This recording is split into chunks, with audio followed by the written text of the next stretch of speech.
यदि आप हमारे चैनल के सभी गाने को पसंद करते हैं तो डीडी प्रोडक्शन हाउस के यूट्यूब चैनल को लाल बटन दबा के सब्सक्राइब करें और घंटी के निशान को जरूर दबाएं।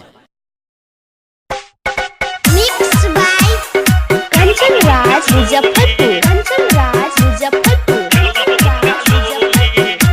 Presented by DD production house Sakri.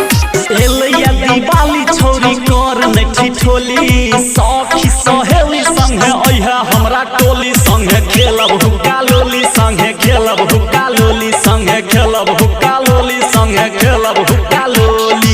एलैया दिवाली छोरी कर नठी ठोली सखी सहेली संगे अइहा हमरा टोली संगे खेलब हुक्का लोली संगे खेलब हुक्का लोली संगे खेलब हुक्का लोली संगे खेलब हुक्का लोली।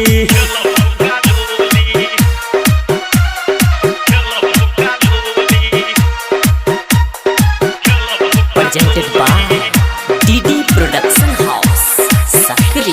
16 सिंगार तू कके अइहा यार दीपावली दिन हम करबो इंतजार। हाँ 16 सिंगार तू कके अइहा यार दीपावली दिन हम करबो इंतजार।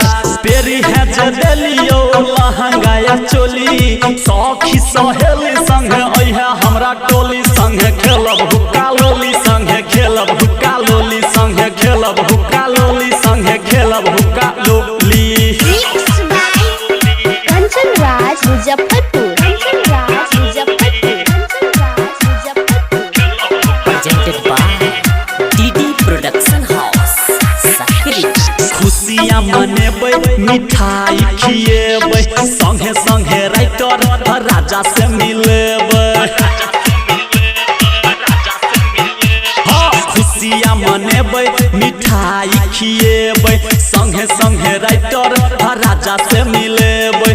धर्मवीर धुरंधर के काटी है न बोली सखी सहेली संगे अइहा हमरा टोली संगे खेलब हुक्का लोली संगे खेलब हुक्का लोली संगे खेलब हुक्का लोली संगे खेलब हुक्का लोली।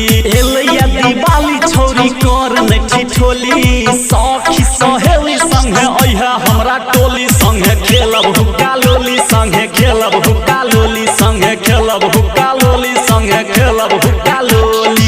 एलैया दिवाली छोरी कर नठी ठोली सखी सहेली संगे अइहा हमरा टोली संगे खेलब हुक्का लोली संगे खेलब हुक्का लोली संगे खेलब हुक्का लोली संगे खेलब हुक्का लोली। Recording by DD production house Sakri 97 084 45 722।